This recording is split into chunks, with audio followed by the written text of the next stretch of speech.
Welcome to the What is Stoicism podcast. We all have things we're attached to. Think of possessions, places, pursuits, and people in your life, or other things that don't begin with P, that you couldn't do without. Maybe you've worked hard to accumulate material items you've always wanted to have, built a good reputation in your community, or cultivated strong relationships with your family. You appreciate these things, but at the same time you're terrified of losing them.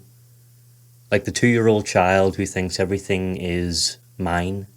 You put your arms around what you have and grip it ever tighter, ready to throw a tantrum if any of it is taken away.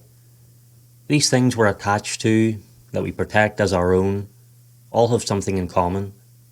They're external to us. As such, we don't ultimately have control over whether these things in our lives remain with us or are taken away. They're essentially on loan to us from the universe. Forces that don't depend on you can take what you have in an instant. A prized possession could be stolen. An injury could prevent you from practicing your favourite hobby, or a loved one could pass away. This means the attachment we have to things we can't ultimately control puts our happiness in the hands of fate. To ease the tension of such inflexible attachments, we can choose to view our beloved externals with a kind of appreciative indifference.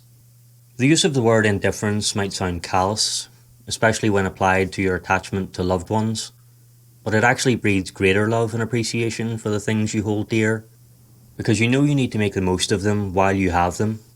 Accepting the reality that we won't have the external things we love forever frees us from the anxiety that we might lose them. There's no uncertainty anymore. We know we'll lose those things eventually. So it might seem counterintuitive, but to have the freedom to fully enjoy the things we love, we have to be ready to let them go. Following on from this, as practicing Stoics, we seek to reduce the burden of unwanted events by accepting their occurrence. We come to terms with what has happened and do our best to understand that it was bound to happen.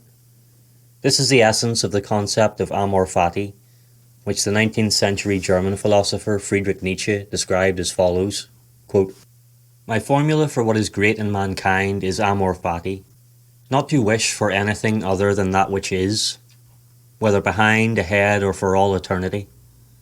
Not just to put up with the inevitable, much less to hide it from oneself, for all idealism is lying to oneself in the face of the necessary, but to love it.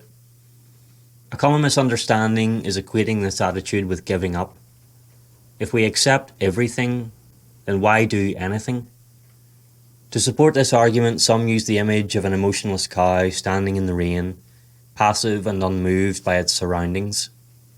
In fact, accepting fate is not the same thing as passivity. Accepting what happens saves us time.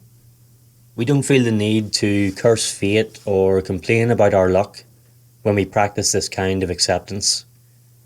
We don't spend excessive time in denial, wishing we could change the past.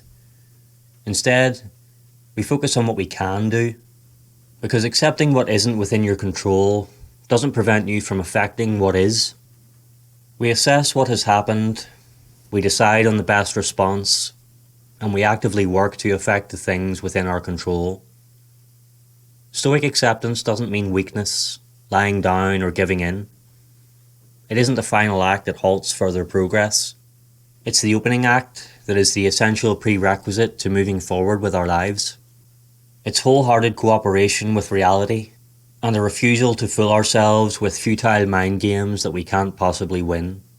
It encourages in us the perennial perspective of making the most of whatever we have while we have it, and a willing adherence to Epictetus' advice in chapter 8 of his Enchiridion, quote, "Don't demand that things happen as you wish, but wish that they happen as they do happen, and you will go on well."